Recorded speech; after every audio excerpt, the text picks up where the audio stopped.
Le cours est à la mémoire de Monsieur et de Madame Cahin, ainsi qu'aujourd'hui pour l'élévation de l'âme du père à notre chère élève Madame Meira. Son père, qui est mort pendant la Shoah, s'appelait Avram Mordechai Bornstein, fils de Yankel et Moucha, assassiné à Auschwitz le 18 septembre 1942, et en date hébraïque, ça tombe ce soir. Et donc, sa fille, qui est elle aussi une rescapée de la Shoah, une femme, bouchez-vous les oreilles, une femme extraordinaire, a écrit un livre qui s'appelle Comme un tison sauvé du feu, et un livre vraiment qu'il faut absolument lire avec une approche très différente des livres sur la Shoah, une approche très forte, très courageuse, et elle est véritablement le témoin de ceux qui sont arrivés à traverser une période tellement difficile et qui non seulement n'ont pas sombré dans le désespoir, mais sont devenus même des modèles de force, de courage, un vrai modèle d'un juif, d'une juive authentique. Et on vous remercie d'être là, on vous remercie de nous montrer l'exemple de comment traverser des épreuves aussi horribles et devenir ce que vous êtes devenus. Et on envoie toutes nos bénédictions à votre Père, et Be'ezrat Hashem, qu'il puisse continuer à monter, comme on le sait, tous ceux qui sont morts al Kiddush Hashem, tous ceux qui sont morts tués parce qu'ils étaient juifs, ont une place à côté d'Hachem que même les plus grandes tzadikim, qui eux ne sont pas morts, tués parce qu'ils étaient juifs, même les plus grandes tzadikim ne peuvent pas atteindre cet endroit-là, comme le dit explicitement le Talmud, Bemkom chez Elou sheikrivu et nafsham omdim, afilu atzadikim agdolim lo yochim la'amod. À l'endroit où ceux qui ont été tués parce qu'ils étaient juifs se tiennent, même les plus grands tzadikim qui sont morts normalement ne peuvent pas se tenir. Donc, on imagine où se trouve votre père, et surtout grâce à sa fille qui ne cesse de le faire monter, grâce à son vécu extraordinaire. Voilà, on va commencer notre cours, et un cours entre autres sur Yom Kippour, et on va rentrer directement dans le vif du sujet. Vous savez que nos maîtres disent dans le Talmud que le mot Kippour, qui veut dire réparation, vient d'un mot araméen qui se nomme Koufra. Kippour vient d'un mot araméen, disent nos maîtres, qui est le Koufra. Est-ce que vous savez, il y a une petite différence, les lettres sont plus ou moins les mêmes, il y a une petite différence dans la prononciation entre l'hébreu et l'araméen. Vous savez que pendant des siècles, nos ancêtres parlaient l'araméen, même en Israël, et seulement quand ils étudiaient, ils parlaient l'hébreu, mais pendant des siècles, ils parlaient l'araméen. Enfin, je fais surtout allusion au deuxième temple. Pendant pratiquement 200 ans, la grande majorité des Juifs parlaient l'araméen, tout simplement parce qu'ils revenaient de Babylonie. Et la langue, à cette époque-là, babylonienne était l'araméen. Il y avait aussi la langue babylonienne, mais beaucoup parlaient l'araméen. Mais en tous les cas, vous savez ce que c'est le koufra? Non. Eh bien, c'est le savon. Le savon de Marseille. Eh oui, en plus. Eh oui. Le koufra, c'est le savon. Et nos maîtres révèlent quelque chose d'absolument extraordinaire. Pourquoi Yom Kippour, c'est eux qui le disent, fait allusion au savon? Parce que qu'est-ce qu'on fait avec le savon? On se lave le corps. Mais pas seulement le corps, l'extériorité la plus extérieure du corps. Et vous vous rappelez que tout de suite après la faute, qu'est-ce qui est dit dans le verset? Vayas lahem kotnot or. Dieu les a habillés d'un habit de peau. À quoi ça fait allusion? Un habit de peau. Et pourquoi Yom Kippour fait allusion au savon? C'est pour nous faire comprendre que l'homme, depuis des millénaires, et même depuis la première faute, et comme on le verra aussi lié à la faute du veau d'or, l'homme, l'humanité tout entière, est tombée complètement dans l'extériorité la plus extérieure, qui correspond dans le corps à la peau. Et c'est pour nous faire comprendre que Yom Kippour, on doit se laver la peau, pour nous faire comprendre qu'en vérité que l'humanité tout entière se trouve dans une extériorité mais inimaginable. Elle s'est complètement déconnectée de l'intériorité, complètement déconnectée du vrai Dieu qui est caché dans le monde intérieur. Comme on le sait aujourd'hui grâce à la science, on le sait enfin, il aura fallu des millénaires pour le savoir, c'est qu'en vérité que 99% de la réalité est complètement cachée de nos yeux. Je parle même de la réalité matérielle, toutes les énergies, etc. Comme je l'ai déjà dit 1000 fois, quand je prends un téléphone et que je parle avec quelqu'un en France et que quelqu'un voit l'énergie qui relie mon portable de son portable, personne ne le voit. Aujourd'hui, grâce à la science, la technologie, on découvre que 99% de la réalité matérielle sont en vérité des énergies complètement cachées. Mais même ces énergies cachées font allusion en vérité à la lumière cachée que nos maîtres appellent le Or Aganouz, la lumière cachée, la lumière de Dieu qui est complètement cachée dans ce monde. Mais malheureusement, l'homme, lui, vit dans l'extériorité la plus extérieure qui est comparée à la peau du corps. Et c'est la raison pour laquelle on doit nettoyer cette extériorité, ça veut dire on doit tout faire pour revenir vers l'intériorité, comme je vais l'expliquer dans quelques instants. Il y a aussi malgré tout un point positif que nos maîtres expliquent. Le fait que Yom Kippour correspond au nettoyage de l'extériorité, traduit dans un langage profond et compréhensible, ça veut dire que l'homme doit essayer de sortir de l'extériorité pour se rapprocher de plus en plus vers l'intériorité, vers tout ce que nos yeux de chair ne voient pas, jusqu'à arriver à trouver Dieu dans ce monde.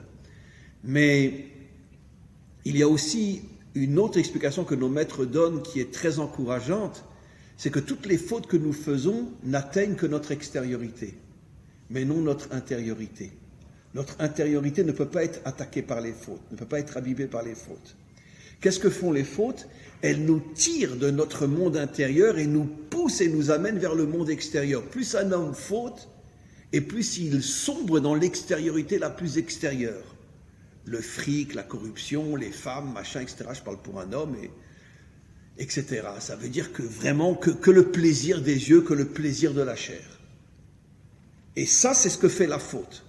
La faute, elle t'extrait du monde de l'intériorité, et elle t'amène, plus les fautes sont fortes, et plus les fautes sont répétées, plus les fautes sont graves, elle t'amène vers le monde de l'extériorité, qui est 99% de la planète aujourd'hui, avec sans doute plus d'exceptions que ce que je le dis.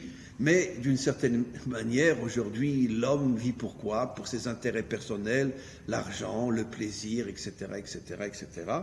Et donc, finalement, la grande majorité de l'humanité a complètement sombré dans l'extériorité à cause justement de nos fautes. Mais d'un autre côté, comme l'expliquent nos maîtres, c'est ça. On est, comme vous le savez, en ce moment dans ce qu'on appelle les 10 jours de la Teshuvah, Aseret Yemei Teshuvah. Pourquoi on peut faire Teshuvah? Si un homme faute, il s'abîme complètement. Donnons un exemple simple qui n'est pas de moi, qui est donné par nos maîtres. Quand Chas v'Shalom, un homme a un accident, il perd ses jambes ou il perd ses bras. Il peut retrouver ses bras, il peut retrouver ses jambes. Donc, si les fautes, elles abîment l'être humain, comment qu'on peut faire Teshuvah? Si on est handicapé, comment qu'on peut faire Teshuvah? La réponse de nos maîtres, et qui est un soulagement énorme, c'est que quelles que soient les fautes que tu fais, tu n'abîmes que ton monde extérieur. Mais tu ne touches jamais ton intériorité. Et c'est quoi la Teshuvah? C'est que tu reviens vers ton intériorité. Tu reviens vers ton être véritable, qui lui n'a jamais été abîmé par les fautes. Et c'est comme ça que finalement on retrouve le mot Teshuvah, comme vous le savez, veut dire revenir. On revient vers notre être véritable, vers notre être essentiel, qui est notre intériorité. Et dans cette intériorité se cache ce que nos maîtres appellent le Or Aganouz, la lumière cachée, qui est en vérité la lumière de Dieu. J'ai déjà expliqué des milliers de fois, à chaque fois j'en ai presque les larmes aux yeux, tellement ce verset symbolise toute la Torah. Quelle est la première parole que Dieu dit à Abraham? Lech lecha. Va vers toi. Il ne lui dit pas, viens vers moi, cherche-moi, va vers toi. Et tous nos commentaires se posent une question, mais qu'est-ce que c'est dire va vers toi? Lech lecha. Il aurait dû dire, viens vers moi. Non, parce qu'en vérité, où se trouve Dieu? Caché dans l'intériorité de l'homme. Et donc, tant que tu vis dans l'extériorité, tu es complètement déconnecté de Dieu. Quand tu fais Teshuvah, que tu reviens vers ton être véritable, qui lui n'a jamais été abîmé par les fautes, eh bien, qui tu vas découvrir en revenant vers toi? Tu vas découvrir Dieu lui-même, qui se cache à l'intérieur de chacun d'entre nous. Comment? Il lui dira une deuxième fois au moment du sacrifice de Yitzhak, effectivement. Absolument. Et là aussi, on peut le comprendre dans le sens que reviens vers moi qui se trouve en toi pour que tu aies la force et le courage de surmonter cette épreuve-là, qui n'a pas été jusqu'au bout, grâce à Dieu, mais je veux dire, je lui demande de boucher les oreilles, mais à Hachem, on a vu un commandement pareil, tue ton fils. C'est de la folie. Mais en vérité, qu'est-ce que voulait faire Hachem? Puisque vous en avez parlé, alors je vais aller un petit peu jusqu'au bout. Il voulait pousser à Abraham, on pourrait dire, à dépasser complètement sa compréhension, son intelligence, son ressenti. Ça veut dire se déconnecter complètement de toutes les limites de son être pour se connecter à l'infini. Hachem ne l'a pas laissé tuer Yitzhak, mais grâce au fait qu'il était prêt à le faire, il s'est complètement déconnecté des limites de son être pour se connecter à la lumière infinie d'Hachem. Et c'est ça ce qui a permis justement à Abraham de transmettre ses forces à son fils, et c'est ce qui a permis finalement à Israël de traverser toute l'histoire sans jamais disparaître, malgré toutes les souffrances que nous avons traversées, parce que nous sommes connectés à une lumière infinie qui fait que quelles que soient les catastrophes qui nous tombent sur la tête, il est absolument impossible de nous faire disparaître parce qu'on est connecté à l'infini et on est, grâce à Abraham, sorti des limites qui nous emprisonnent dans ce monde matériel. Alors on va aller un petit peu plus loin, mes amis. Vous savez qu'il y a quelque chose d'absolument incroyable qui est rapporté dans l'histoire du roi Salomon. Quand le roi Salomon a inauguré le premier temple, c'était juste après Rosh Hashanah, et l'inauguration du temple s'est faite jusqu'à la fin du mois de Tishré. Le grand problème, c'est qu'il a inauguré le temple juste après Rosh Hashanah. Bon, il y a la fête de Sukkot, c'est la joie, etc. Mais qu'est-ce qu'on fait à Kippour? Eh bien, figurez-vous que dans tout Israël, c'est marqué clairement dans la Torah, il y avait des banquets inimaginables, tous les restaurants étaient ouverts, sauf que c'était gratuit, on ne payait pas, parce que c'est Yom Kippour. C'était Yom Kippour. Mais tout le monde a mangé. Et à Jérusalem, il y avait des banquets inimaginables, c'est marqué clairement dans la Torah. Tout le monde a mangé à Yom Kippour. Et nos maîtres se posent une question, enfin Yom Kippour existe bien longtemps avant l'inauguration du premier temple. C'est marqué clairement qu'on n'a pas le droit de manger. Comment Shlomo a eu l'audace de faire manger tout Israël? Eh bien en vérité, il a tout compris, le roi Shlomo, puisque c'était Achacham Mikol Adam, le plus sage de tous les hommes. Il a très très bien compris qu'en vérité, la raison pour laquelle on jeûne à Kippour, c'est pas pour nous élever, c'est pour nous faire comprendre qu'on est tout en bas. Et croyez-moi qu'au moment de la délivrance finale, même si on continue à faire Kippour, je vous garantis que les Sfaradim mangeront du couscous, les Ashkenazim du gefilte fish, et l'humanité tout entière de bons steaks frites. Oui. À Kippour. Comment c'est possible? Mais je vais vous donner un exemple, mes amis. Mais là, tenez-vous bien parce que c'est fabuleux ce que je vais expliquer. Et j'avoue que ce que je dis, je le dois grâce, entre autres, à une élève qui elle-même a sorti cette notion-là.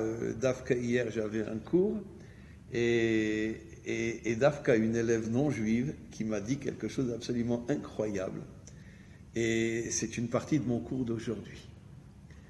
Elle a remarqué, c'était un Zoom, donc j'ai fait une demi-heure de cours, et puis après les élèves parlent, et parmi eux, il y avait une non-juive qui a dit quelque chose, enfin une non-juive, une Bat Adam, donc une vraie descendante de Adam, et elle a dit quelque chose d'extraordinaire. Elle a dit, Rav, vous avez remarqué qu'il y a 3 forces qui donnent la vie, et ces 3 forces-là ont en commun qu'on prend l'extériorité et on l'amène dans l'intériorité. Quand on respire, elle a commencé par ça, l'air, il est à l'extérieur de nous, mais on le fait rentrer dans nos poumons et ça nous donne la vie. Deuxième exemple, quand on mange, on prend quelque chose qui est extérieur et on le fait rentrer en nous Et il devient l'intériorité de notre être, pas l'extériorité. La grande majorité de la nourriture se transforme en sang, qui est la vie du corps. Et le troisième exemple, ça c'est pas d'elle, c'est moi qui l'ai donné dans un autre cours que j'ai fait en hébreu. On est tous des gens très propres, ne soyez pas choqués par ce que je vais dire. Mais il y a une troisième manière de donner la vie, l'union entre l'homme et la femme. La partie de l'homme la plus extérieure rentre dans l'intériorité de la femme et dépose une graine de vie qui va donner un enfant. Et nos maîtres posent une question, mais comment se fait-il que Dieu, quand il a créé l'homme, n'a pas créé, on pourrait dire à l'intérieur de l'homme, une énergie qui se renouvelle sans arrêt et qui lui donne vie? La preuve, les anges mangent? Non. Les anges s'unissent? Masculin, féminin? Non. Les anges respirent? Non. Et nos maîtres disent parce qu'ils ont été créés avec une énergie intérieure qui se renouvelle constamment et qui leur donne vie. Alors pourquoi l'homme, dans les trois domaines où il donne la vie, où il se donne la vie, il faut qu'il aille chercher le monde extérieur et le faire rentrer en lui? L'air, la nourriture et l'enfant. Pourquoi? Mais c'est fabuleux. C'est à pleurer, mes amis. Quel est le message extraordinaire que Hachem envoie à l'homme? Tu veux la vie, tu dois unir le monde extérieur et le monde intérieur. C'est ça la vie. D'ailleurs, c'est quoi la mort? C'est la séparation entre l'âme et le corps. Donc la séparation entre le monde intérieur et le monde extérieur. Mais regardez le message que Hachem a transmis à l'homme. Tu veux être un homme vivant? Connecte l'extériorité à l'intériorité. L'air à tes poumons, la nourriture à ton sang, et l'enfant, où tu rentres dans l'intériorité féminine, tu déposes en elle une graine qui pendant 9 mois va se créer en étant dans l'intériorité cachée de la femme. C'est absolument incroyable. Donc encore une fois, on a un message fabuleux. Tant que tu ne crées pas un lien entre le monde extérieur et le monde intérieur, tu es un être mort.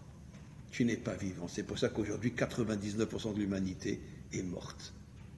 Même si on les voit bouger, mais elle est morte. Sur le plan de l'être authentique. Puisque qui sont ceux qui arrivent à connecter l'intériorité de l'extériorité? Comme je le dis toujours, avec des milliards de nuances, ne prenez pas à la lettre, le monde laïque ne vit que dans l'extériorité, le monde religieux ne vit que dans l'intériorité, tout le monde est mort. Puisqu'une âme sans corps ou un corps sans âme, dans les deux cas, c'est la mort. Trouvez-moi un être vivant réellement, on n'en a eu pratiquement que un, et encore quelques autres dans notre histoire, Chai Vekayam, David Ameler. Le seul qui est le modèle authentique de l'homme authentique, qui est arrivé à réunir la puissance physique avec la puissance spirituelle. L'homme authentique. Et les jeunes des collines. Comment? Les jeunes des collines qu'on appelle en Judée Samarie, ces jeunes religieux qui sont en même temps comme des guerriers. Vous avez raison, et il y a aussi tous les soldats avec une kippa sur la tête qui sont dans des unités d'élite. C'est vrai qu'aujourd'hui, Israël est en train de revenir vers sa véritable identité. Mais malheureusement, donc je suis 1 milliard de fois d'accord avec vous, mais vous êtes quand même d'accord avec moi que ça reste malheureusement une petite minorité encore. Mais la graine est en train, vous savez, pour construire un arbre merveilleux, on commence avec une petite graine comme ça. On a déjà la graine. On voit effectivement, et surtout, que jusqu'il y a à peu près, on va dire une dizaine d'années, c'était que les dati'im qui allaient à l'armée. Aujourd'hui, vous avez des milliers de charidim. Qui mieux que moi le sait, puisque jusqu'au Corona, j'ai enseigné à l'armée pendant des années, dans les unités d'élite charidites. Ça veut dire que ça, la presse n'en parle pas, parce qu'elle a honte de le dire. Mais vous n'imaginez pas les milliers aujourd'hui de charidim qui viennent de Bnei Brak, de Géoula, etc., de Ramoth, peu importe, de toutes les villes religieuses, qui s'engagent dans les unités d'élite. Givati, parachutiste, commando, etc. Et moi, j'ai enseigné là-bas. Donc, je sais de quoi je parle. Donc, aujourd'hui, il y a effectivement un réveil énorme que l'homme commence à comprendre qu'il ne peut pas être ou là, il a besoin d'unir les deux, oui. Quoi dire avec l'apparition au XIXe siècle de l'étude de l'âme, hein, justement, l'introspection, Freud, etc., et toute cette psychologie qui est très importante dans l'humanité, mais sans Dieu. Oui, alors vous avez raison, votre comparaison correspond à la science.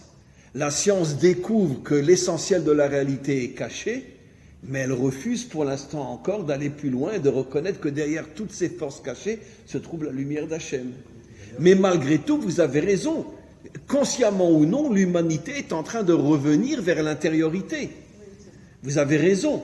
Parce que même si dans la grande majorité la science ne veut pas le reconnaître, elle est en train de faire malgré tout le travail qui nous ramène vers l'intériorité. Aujourd'hui, tous les hommes modernes savent que tout ce qu'on voit, c'est une pure illusion, c'est une pure vitrine.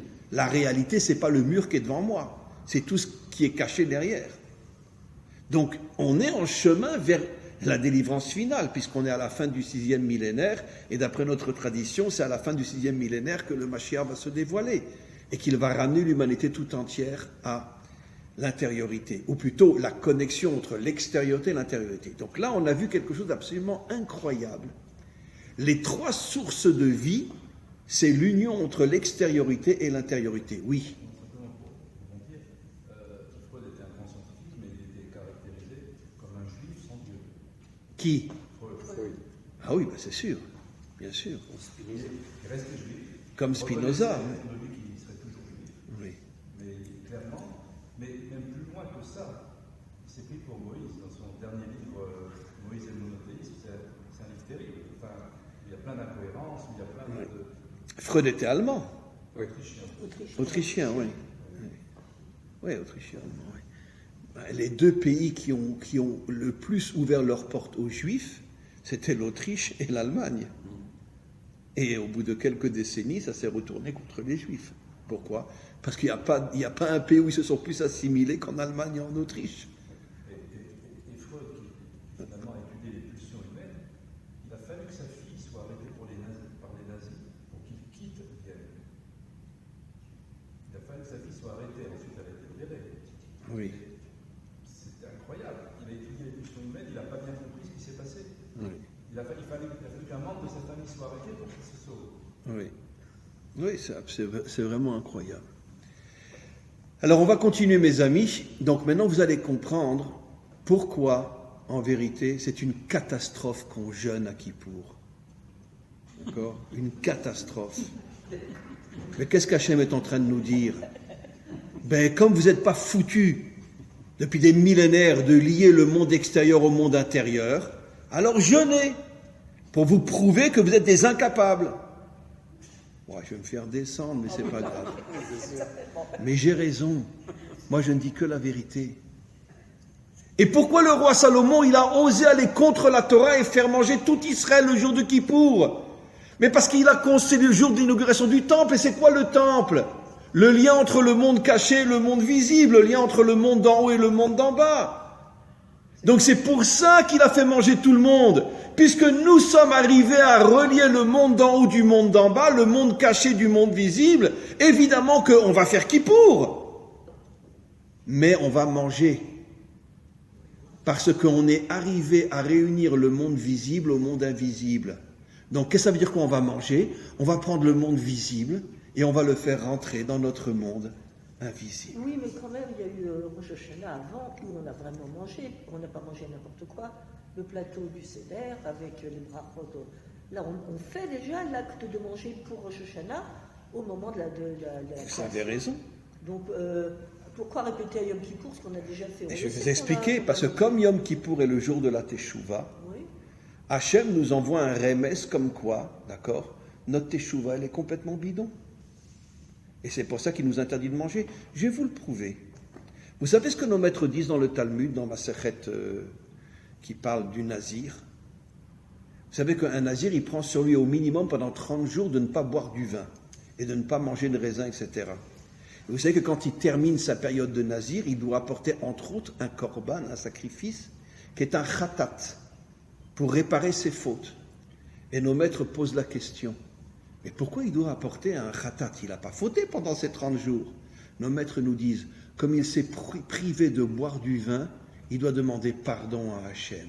Et nos maîtres rajoutent, et à combien plus forte raison celui qui prend sur lui de jeûner est un fauteur. C'est incroyable. Hein. Ils sont forts, nos maîtres. Hein. Ils n'ont vraiment rien à voir avec les rabbins d'aujourd'hui. Hein. C'est incroyable. C'est incroyable. Je me demande, mais qui étudie le Talmud aujourd'hui? Nos maîtres ont le courage de nous dire que celui qui prend sur lui de jeûner est un fauteur. Pourquoi? Parce qu'il se déconnecte de l'union entre le monde extérieur et le monde intérieur, qui est tout le travail de l'homme. Comment? Le jour d'inauguration, il n'y a pas eu jeûne. Après, je ne sais pas. Mais en tout cas, le jour d'inauguration, il n'y a pas eu jeûne, parce que Shlomo voulait montrer à tout Israël que le but ultime de l'homme, c'est de réunir les deux mondes, l'un visible et l'autre caché. Et puisqu'il était en train de fêter l'inauguration du temple, il faut manger à Kippour pour montrer que qu'on n'est plus puni par Hachem. Le jeûne est une punition. Mais donnons un autre exemple. Pourquoi on jeûne à Tisha B'Av? Mais parce que le temple a été détruit. Qu'est-ce que ça veut dire que le temple a été détruit? Que le monde visible et le monde caché se sont complètement séparés. Donc ne mange pas. Mais ne pas manger, c'est une punition. Enfin, qui c'est qui va se priver de couscous le Shabbat, franchement? C'est marqué dans toute Lévitique, toute personne qui ne s'humiliera pas ce jour-là sera retranchée de son peuple. Dans le jeûne, humiliation, etc. Non? Incroyable, hein? Mais c'est marqué à Yom Kippour qu'il faut s'humilier à Yom Kippour. Mais comment vous avez sorti une phrase pareille? C'est Lévitique 24. Toute personne qui ne s'humilie pas? Oui, oui. Mais c'est incroyable. Ça veut dire que, d'après la traduction, on traduit le fait de jeûner, etc., comme une humiliation. Mais c'est exactement mon cours. Et vous verrez que j'ai raison. Donc, je n'ai pas dit qu'il faut bouffer. Je n'ai pas dit qu'il faut... Mais manger, d'accord? Et vous voulez que je vous apporte une preuve? Toutes les bénédictions qu'on fait, elles ont commencé à partir de quand? Mais à partir de la nourriture. Et le Birkat Hamazon, on le fait quand? Quand on termine un repas de pain. La plus grande de toutes les bénédictions qu'on fait, qui est le Birkat Hamazon après un repas de pain, avec aussi d'autres choses. Mais c'est quand on mange. Qu'est-ce qu'on comprend de là? Que la bénédiction, elle vient dans le fait justement de manger, pas de s'abstenir de manger. Maintenant, vous comprenez pourquoi Shlomo Améler, il a refusé qu'on jeûne à Yom Kippour. Alors nous, on n'a pas le choix, on est obligé, et surtout, attention, ne me faites pas un couteau dans le dos, n'allez pas manger à Yom Kippour. On doit jeûner à Yom Kippour, mais on doit comprendre que le message du jeûne, c'est parce que Hachem n'a pas encore trouvé sur terre une armée d'hommes et de femmes courageux qui ont le courage d'unir le monde extérieur et le monde intérieur. Ça veut dire quoi concrètement, unir le monde extérieur et le monde intérieur? Je l'ai déjà dit 1000 fois, mais je ne cesserai de me répéter. C'est quoi? Je suis un homme d'affaires, d'accord? Je gagne des millions. Mais s'il y en a un qui vient et qui me dit « Allez, un petit truc sous la table », je lui dis « Va te faire voir, mon argent il est propre. » Et je refuse de gagner même 1 milliard en me salissant. Voilà. Je ne veux que de l'argent propre. J'unis le monde matériel au monde spirituel ou au monde moral. C'est-à-dire je refuse complètement de me laisser avoir par toutes les tentations de ce monde. Je l'ai déjà dit des milliards de fois, je me répète, ne m'en voulez pas. Pourquoi le seul qui est appelé Tzadik est Yosef? Parce que pendant toute sa vie, il était dans un monde de corruption, dans un monde de tentation, et il n'est jamais tombé. Mais celui qui est toute sa vie dans un temple sacré, peu importe, c'est pas un tzaddik, lui. C'est un lâche qui fuit ce monde parce qu'il a peur de tomber.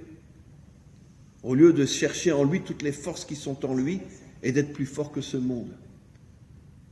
Et pour ça que j'ai dit que quand le Mashiach viendra, la première chose qu'il va faire, non, je vais me faire descendre, il va fermer toutes les synagogues. Mais évidemment, toutes les églises, toutes les synagogues, il va tout fermer. Pourquoi? Il va dire aux gens, allez chercher Dieu dehors, arrêtez de le chercher dans une synagogue. Qu'il commence par les mosquées quand même. Comment? Il commence par les mosquées. Moi, à mon avis, il commencera par les synagogues. Comme il est juif, il commencera par les synagogues. À mon avis, il va fermer toutes les synagogues. Et moi, je serai à ses côtés, je lui dirai, il y en a une là-bas, viens. Et après, il rentrera dans les bureaux, et il verra des gens propres, des gens moraux, et il dira, là se trouve Dieu. À côté de vous, il est. Parce que vous êtes remplis de tentations, d'épreuves, et vous ne tombez pas. C'est là que se trouve Dieu. L'union entre le monde extérieur et le monde intérieur. Comprenez? Voilà. Oui.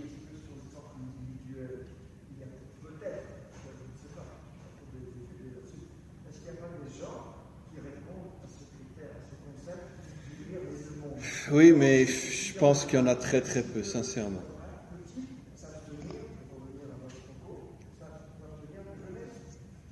Je suis sûr qu'il y en a dans l'humanité tout entière, et sans doute des centaines de milliers. Mais ça reste une petite minorité par rapport parce que les tentations sont trop fortes.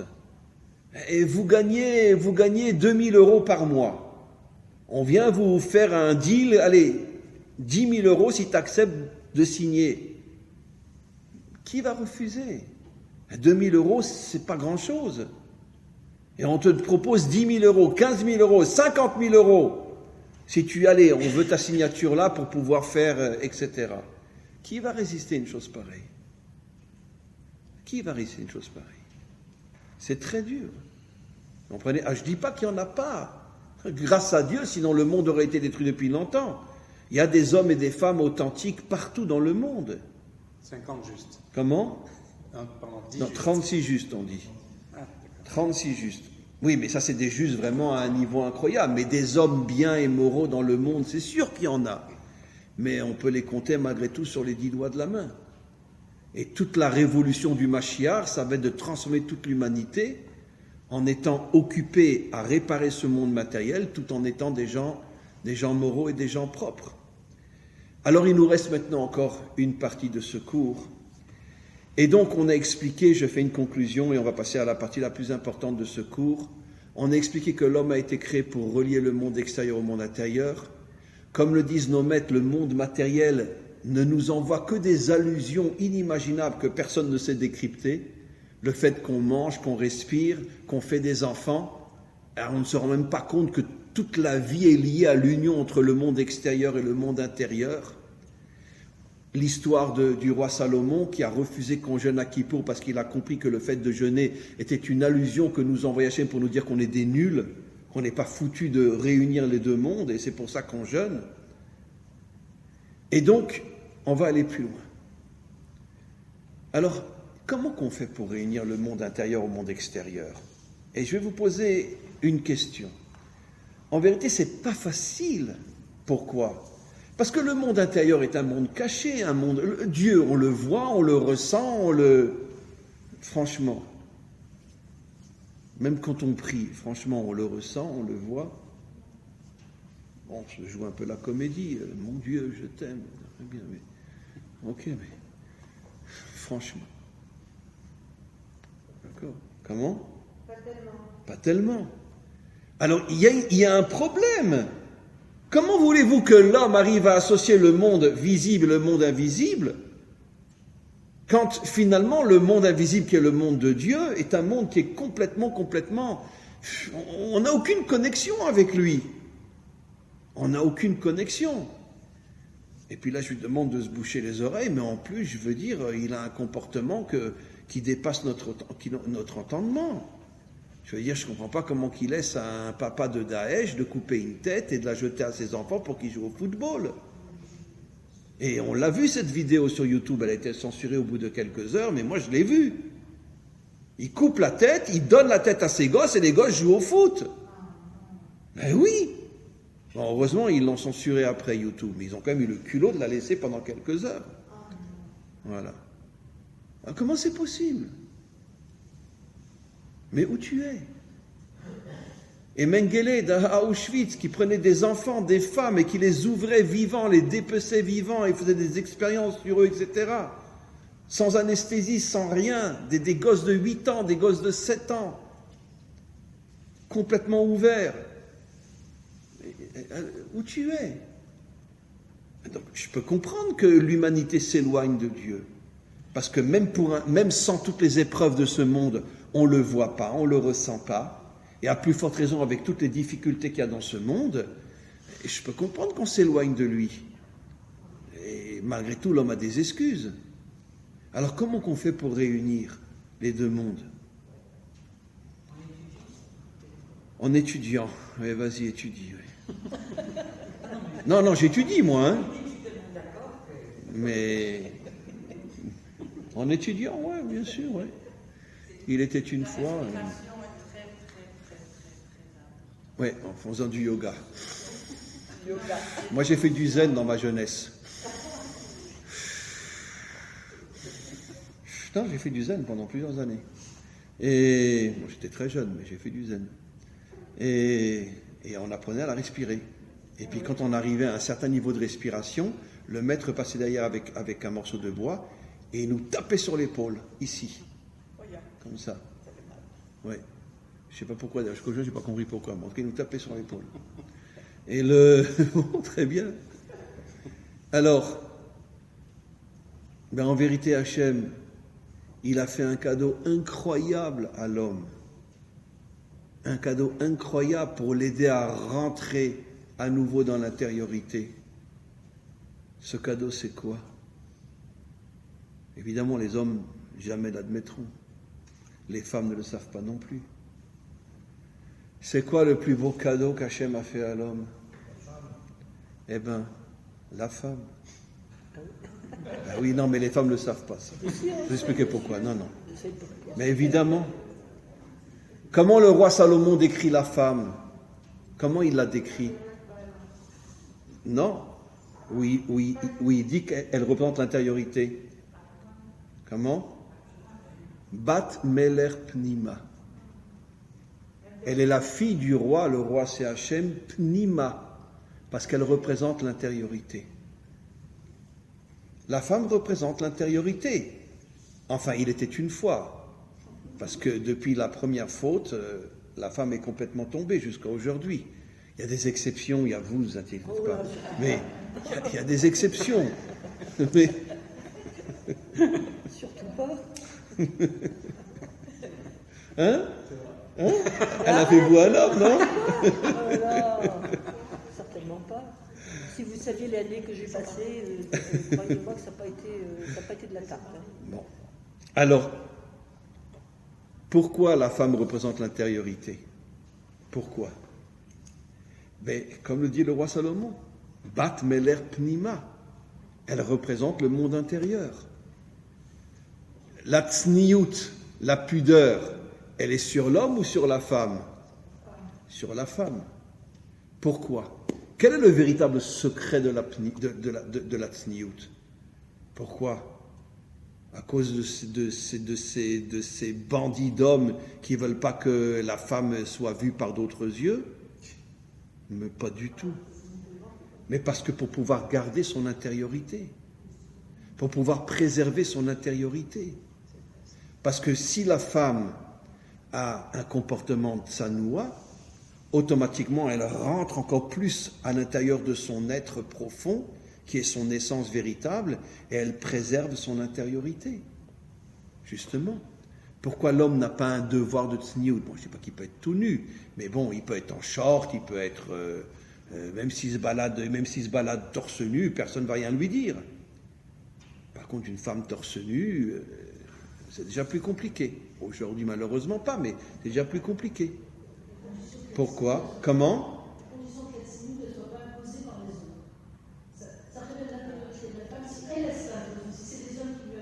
Mais vous avez 1 milliard de fois raison, c'est pour ça ce que j'ai dit. La plupart des hommes aujourd'hui imposent la tsniout à la femme. Alors que la tsniout doit venir de la femme elle-même. C'est elle qui doit comprendre que pour préserver son essence, elle a besoin malgré tout d'être pudique. Oui.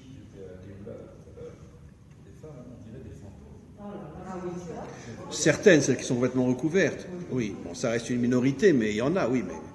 Mais les hommes sont tarés. Les hommes sont tarés. Et maintenant, donnons un exemple clair. Je l'ai déjà dit 1000 fois, je m'excuse de me répéter. Quelle est la première personne que le serpent a fait tomber? La femme, parce qu'il savait très bien, qu'est-ce qu'il savait le serpent? Bon, j'utilise les codes bibliques, bien sûr, c'est pas un serpent, mais qu'est-ce qu'il savait le serpent? Que si la femme ne tombe pas, elle va aider l'homme à se connecter à l'intériorité, et à ce moment-là, le monde va être réparé, puisque la réparation du monde dépend justement de l'union entre le visible et l'invisible, entre l'homme et Dieu. Et la seule personne qui peut aider l'homme à sortir de son extériorité et l'amener vers son intériorité, c'est la femme authentique. Donc le serpent, qu'est-ce qu'il s'est dit? Si je fais tomber la femme, l'homme va tomber complètement. Et quelle est la preuve que l'homme est tombé complètement? Ben regardez la suite. Elle vient, elle lui tend le fruit, elle lui dit « mange ». Excusez-moi, je veux dire, un homme il ne se laisse pas faire. Hein. Je veux dire, moi si on me dit, je sais pas moi, mange du porc, ben non, je ne me laisserai pas faire. D'accord? Pourquoi il a accepté? Alors que lui, il a entendu directement de la bouche d'Hachem qu'il ne fallait pas manger de ce fruit-là. Comment il a pu accepter? Alors que c'est sa femme qui lui tend le fruit. Il dormait alors. Comment? Il a dormi. Oui, ben il venait de se réveiller, c'est vrai. Enfin, il avait pris un café turc quand même juste avant. Donc il avait repris un peu de force. Comment il a accepté? Et parce qu'elle était déjà tombée. Et à partir du moment où elle est tombée, elle l'a vidée de toutes ses forces. C'est pour ça que nos maîtres nous disent Adam she'en Louisha ou lo Adam. Un homme qui n'est pas marié n'est pas un homme. Il n'a pas de force, il est rien. Il est rien. Alors le serpent a fait tomber la femme, pourquoi? Pour faire tomber l'homme, pour le laisser dans le monde extérieur. Et qu'est-ce qui s'est passé tout de suite après la faute? Ils se sont séparés pendant 130 ans. Ça veut dire qu'il y a eu une séparation totale entre le monde de l'extériorité qu'est l'homme, puisque l'homme c'est l'homme de l'extériorité. Pendant des millénaires c'est lui qui travaille, c'est lui qui est dehors, c'est lui le soldat, c'est lui, puis la femme elle est à la maison. Jusqu'au monde moderne, mais en tout cas pendant des millénaires, où est la femme? À la maison, cachée. Où est l'homme? Dehors. Donc l'homme représente le monde extérieur, la femme représente le monde intérieur dans tous les domaines. Même au niveau de... Excusez-moi, je reviens sur cet exemple-là, mais vous ne vous rendez pas compte comme il est fabuleux. L'homme est obligé de rentrer dans l'intériorité de la femme pour lui donner la vie, et pendant 9 mois, jusqu'à ce que l'enfant soit terminé, l'enfant est caché dans le ventre de la mère. C'est-à-dire que la femme, à tous les niveaux, représente l'intériorité. Pas seulement au niveau du verset, Bat Meler Pnima, mais elle est le monde de l'intériorité. Maintenant, plus encore. En vérité, quel est, comme nos maîtres expliquent, que tout ce qu'il y a dans ce monde, ce sont des allusions extrêmement profondes de ce que l'homme doit comprendre et malheureusement ne comprend pas. En vérité, quand l'homme dépose la vie dans l'intériorité de la femme, quel est le message? Ça veut dire que si tu veux être un homme vivant, tu dois comprendre que le but ultime de ta vie, c'est ton épouse. Et si tu te diriges vers elle, tu te diriges vers la vie. Mais si tu te déconnectes d'elle, oh moi je préfère mon travail, je préfère le sport, je préfère mes copains, je préfère etc. Je préfère mes voyages. Bon, ma femme c'est sympa, d'accord, mais bon, sans plus, d'accord. Si tu ne comprends pas que la femme est l'aboutissement de toute ta vie, t'es mort.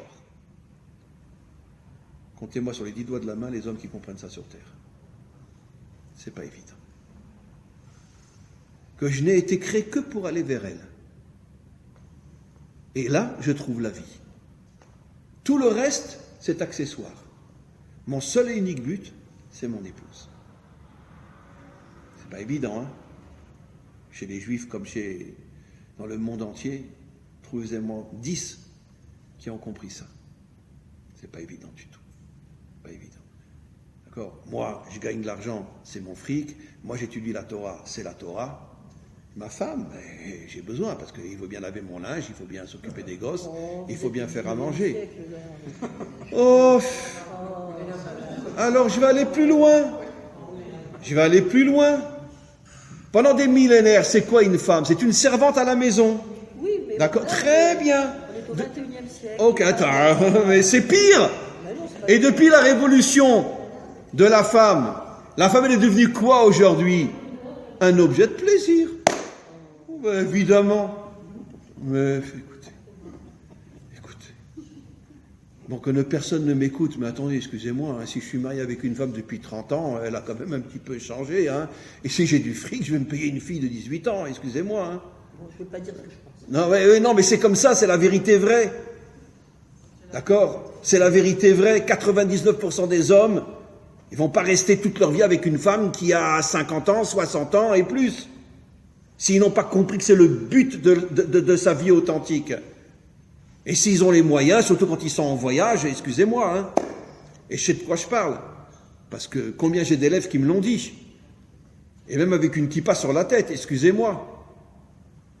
Quand vous allez faire des affaires en Chine, et que vous louez un hôtel en Chine, la première chose qu'ils vous demandent, ils vous font passer toute une série de chinoises, laquelle tu choisis. C'est officiel. Oui, mais il ne faut pas comparer ça, effectivement, avec le fait qu'une femme, dans un couple, ne soit pas réduite à être simplement faire la vaisselle. Pas aujourd'hui. Non, mais non, je n'ai pas dit aujourd'hui, j'ai dit jusqu'au monde moderne. Aujourd'hui, la femme est devenue un objet de plaisir. Il y a des exceptions, bien évidemment, mais dans la grande majorité. Mais regardez le comportement des femmes dehors. D'accord? Regardez les shorts. Ah oui. On voit la moitié d'eux. D'accord? Mais elles sont folles ou quoi? Et aujourd'hui, mais il y a 10 ans, on voyait pas un short à Jérusalem. Aujourd'hui, on voit que ça. Et c'est même pas des shorts. C'est pire que des maillots de bain. Mais je comprends pas. Mais pourquoi elles se comportent comme ça, les femmes? Je parle des jeunes, bien évidemment. C'est les ados, c'est pas les femmes mariées. Ah non, c'est pas les femmes mariées. Ah ben, je sais, si vous allez sur une plage en France, même une femme de 50 ans, elle n'a pas de soutien-gorge. Plus maintenant. Ah, plus maintenant? Il y a 20 ans de ça. Ah, non, c'est comme ça en France. Ah ben, je suis désolé. Allez en France, vous allez sur une plage. Comment? C'est d'une autre époque. Non, mais j'y étais en France, je peux t'assurer que le port du ce qu'on appelait le monokini, ça se fait il y a 30 ans à peu près. C'est absolument plus à la mode. Bon, alors c'est plus à la mode, mais ça a quand même existé. Oui, ça existait. Ça existait.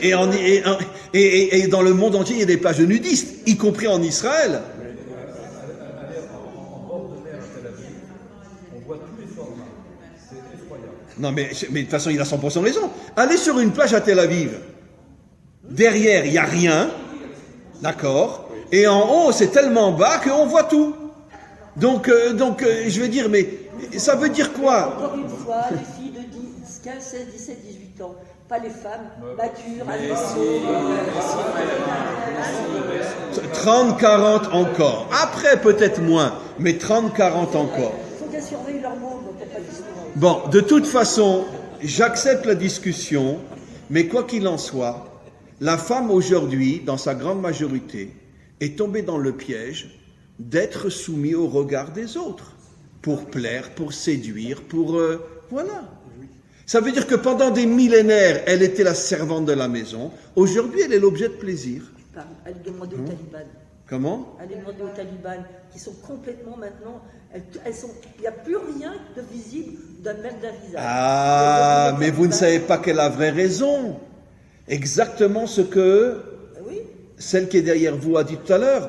Non, ce Madame Etoudi a dit. Oui. C'est parce que c'est les hommes, pour empêcher les autres de les voir, qui font ça. D'accord? Alors elles sont bien interdites. Mais on sait tous, d'accord, dans la chambre, qu'est-ce qui se passe entre un taliban et ses femmes? Parce que c'est pas une et ses femmes. On sait tout ce qui se passe. Elles sont traitées comme des chiennes. Mais dès qu'elles sortent dehors, couvertes des pieds jusqu'à la tête, pourquoi? Pas pour des raisons de pudeur, pour pas que les autres la voient. D'accord? C'est-à-dire c'est l'homme qui impose la pudeur à la femme. C'est ce qui est un crime inimaginable. D'ailleurs, pourquoi dans le monde occidental, toutes les femmes, d'une certaine manière aussi, se sont déshabillées? Parce que justement, elles ne supportaient plus justement que l'homme lui impose justement cette situation. Donc, qu'est-ce que je veux dire par là? Je veux dire qu'en vérité, que depuis la faute du Nachash, jusqu'au monde moderne où les choses ont changé, mais on revient toujours au même point, la femme a perdu complètement son identité. Ou elle est écrasée par l'homme, ou elle devient un objet de séduction. Mais elle a complètement perdu son intériorité. Elle l'a complètement perdu. Alors bien sûr, il y a des millions, des milliers d'exceptions. Mais je parle de la grande image. La femme a complètement perdu son identité. Et c'est pas évident de retrouver une femme authentique qui va aider l'homme à retrouver l'intériorité. C'est pas évident. Et même si elle est véritablement une femme authentique, est-ce que l'homme va accepter de comprendre que tout son salut vient de sa femme? Est-ce qu'il va l'accepter? Est-ce qu'il va accepter de comprendre qu'il n'existe que grâce à elle? Comme le disent nos maîtres, En abracha metsuya betor beito shel adam ela bezchut ishto, que toute la réussite de l'homme vient de sa femme. Mais on ne saura pas, toi tu es à la maison avec les 4 gosses et moi je travaille toute la journée, je ramène 20 000 € par mois et ça vient de toi? Oui, ça vient de elle. Parce que sans elle, si c'est une femme authentique, tu ne gagnerais pas 20 000 € par mois. Tu les gagnerais en volant, mais pas d'une manière propre. Pour les gagner d'une manière propre, il faut que tu aies une femme authentique à tes côtés. Voilà. Donc on comprend maintenant, mes amis, pourquoi ça fait des millénaires. Quel est le pire ennemi des forces du mal? C'est la femme, c'est pas l'homme. C'est pour ça que la femme est tellement esquintée. Pourquoi elle est tellement esquintée, la femme? Pourquoi soit c'est une servante pendant des millénaires, trompée, trahie constamment, soit c'est aujourd'hui dans le monde moderne, avec toutes les nuances qu'il faut apporter, une femme qui ne vit que pour qu'on la regarde. Pourquoi? Jusqu'à un certain âge, bien évidemment. Mais en tous les cas, on parle de la jeunesse féminine, au moins jusqu'à 40-45 ans. Pourquoi? Mais parce que la femme a perdu son identité, qui est l'intériorité. Et pourquoi? Parce que toutes les forces contraires s'acharnent sur elle pour justement l'empêcher de sauver le monde. Et pourquoi nos maîtres nous disent que la délivrance finale viendra par le mérite des femmes? Mais parce que tant qu'il n'y aura pas de femmes authentiques dans ce monde, l'homme sera totalement déconnecté de l'intériorité et il ne pourra jamais être connecté au Dieu authentique, parce que pour avoir le Dieu authentique, il faut passer par son épouse. D'ailleurs, Chouva, c'est un mot féminin. Chouva, c'est un mot féminin. Et le plus bel exemple qu'on a, quand Rabbi Akiva, je l'ai déjà dit 1000 fois, est parti étudier la Torah pendant 24 ans, grâce à qui? Grâce à sa femme. Vous vous rendez compte, il vient de se marier avec elle, il a 40 ans, il va la revoir à 64 ans. Pendant 24 ans, il ne la voit pas. Et c'est elle qui lui dit, je ne veux pas te voir, je veux que tu deviennes un gadol, parce que je t'ai épousé, parce que je sais qu'en toi, il y a des forces incroyables que moi j'ai vues, que toi tu ne connais pas. Parce que jusqu'à l'âge de 40 ans, c'était un anti-religieux terrible, Rabbi Akiva. À 24 ans, il revient avec 24 ans, il revient avec 24 000 élèves. Elle se jette à ses pieds, personne ne sait que c'est sa femme. Les élèves la prennent pour dire, mais attends, mais t'es pas de Sanoua, qu'est-ce que tu te colles à ce gadol-là? Et il répond, mais arrêtez, vous ne comprenez rien. Sheli veshelachem shelai. Ce que je suis, ce que vous êtes, c'est elle. Arrêtez de dire Rabbi Akiva. Comme je dis toujours, qu'on arrête de dire le Mashiach, Mashiach, Mashiach. Mais on n'en a rien à foutre du Mashiach. C'est qui le vrai Mashiach? Ça sera son épouse. C'est elle qui va lui donner toutes les forces de pouvoir être ce qu'il est. Alors évidemment, c'est lui qui va être sur le terrain, parce que c'est un homme. C'est pas elle qui va se mettre sur le terrain. Mais toutes ses forces, toute son énergie, tout son courage, tout son don de soi, d'où il va le tenir, d'où il va le prendre? De son épouse.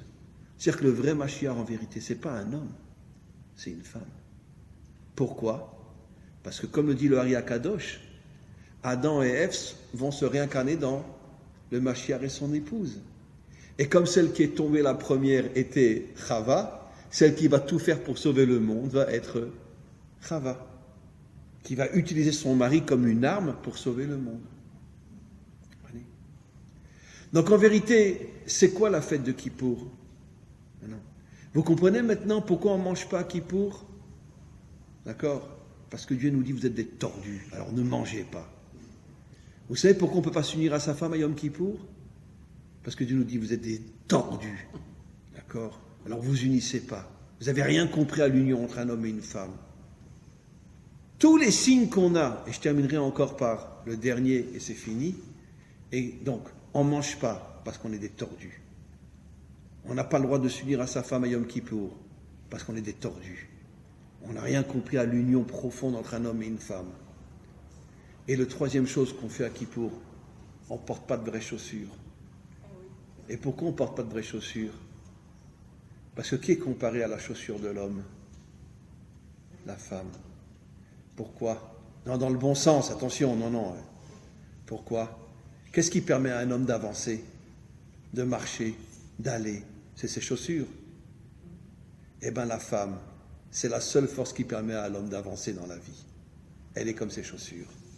Et vous savez ce que nos maîtres disent dans le Talmud? Est-ce qu'un jour on comprendra, mais qui étaient nos maîtres? Ils disent une phrase absolument incroyable. Un homme doit être capable de vendre tout ce qu'il a pour arriver à épouser la femme de ses rêves, et il doit vendre tout ce qu'il a pour se payer une bonne paire de chaussures. Et nos maîtres expliquent la comparaison entre, je comprends qu'il vend tout ce qu'il a pour se payer la femme de ses rêves, enfin la vraie femme, mais pourquoi une paire de chaussures? Et nos maîtres répondent, parce qu'un homme qui n'est pas marié, il stagne toute sa vie, il n'avance pas. Et donc s'il veut avancer, il a besoin d'une bonne paire de chaussures, et cette bonne paire de chaussures, c'est son épouse. Donc c'est dans le sens fort, pas dans le sens péjoratif, lo allez-nous, d'accord? Surtout que il y a des chaussures qui coûtent très très cher aussi, hein, d'accord, hein. Donc c'est quoi? C'est les Vuitton, non pas les Vuitton. Donc quand il y a des chaussures très chères là, c'est quoi hein? Ouais, Winston, tout ça. Ouais, donc si on se prend des Winston, donc là vraiment on court, on avance quoi.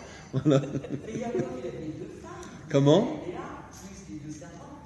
Je veux dire, l'homme était polygame avant. Nahon. Il n'était pas. Nahon. Et pourquoi il avait deux femmes? Parce que Léa représentait le monde d'en haut et Rachel représentait le monde d'en bas. Et Yaakov, qui est Tiferet, il voulait l'union entre le monde d'en haut et le monde d'en bas. C'est pour ça que nous, on est appelés les enfants de Yaakov, pour nous faire comprendre que finalement, on doit essayer de lui ressembler, d'arriver à être et dans ce monde et dans le monde caché, et dans le monde matériel et dans le monde spirituel. Ben, c'est l'union entre l'âme et le corps. Pour conclure, mes amis, comment?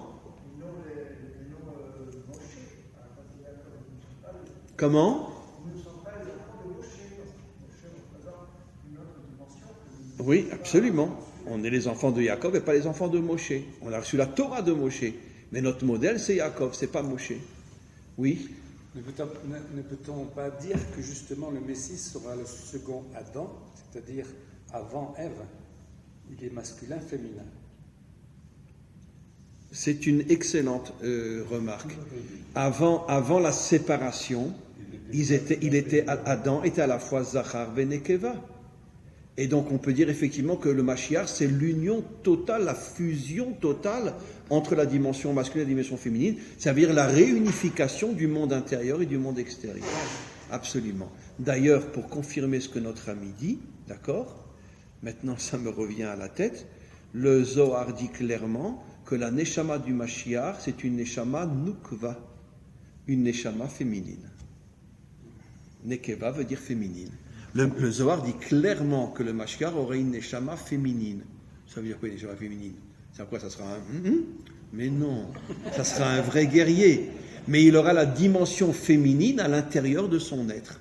Exactement ce que notre ami a dit. La réunification totale entre le monde masculin et le monde féminin. Bekitsour, pour terminer, d'accord, rappelons-nous qu'à Yom Kippour, on doit faire une vraie teshuva. On doit jeûner malheureusement, jusqu'à ce qu'on soit des hommes et des femmes authentiques, mais on doit se rappeler qu'on ne mange pas, on n'a pas d'union, on n'a pas de chaussures, pour nous faire comprendre que jusqu'à la délivrance finale, on est tous des nuls. Et c'est pour ça que, comme on n'arrive pas à unir le monde intérieur et le monde extérieur, c'est pour ça qu'à Yom Kippour, on est comme ça. Mais on fera teshuva, et je vous garantis, d'accord, que le prochain Kippour, on va se taper une kaela, mais alors là, comme jamais dans notre vie. À une kaela, le couscous tunisien, quoi. Comment? Non, c'est pas vraiment un couscous, mais c'est tunisien, quoi. Voilà. N'oublions pas que le mot émet, c'est algérien, marocain, tunisien. Émet, c'est algérien, marocain, tunisien. Voilà, allez. Non, mais on peut remplacer algérien par ashkénaze. Donc ça fait aussi ashkénaze, marocain, tunisien. Allez, un très très bon Yom Kippour. Comment? Alors le prochain cours, c'est le premier lundi après Sukkot. Voilà. Le premier lundi après Sukkot, c'est le prochain cours. Un très très bon Yom Kippour, une très bonne fête de Sukkot. Et merci beaucoup.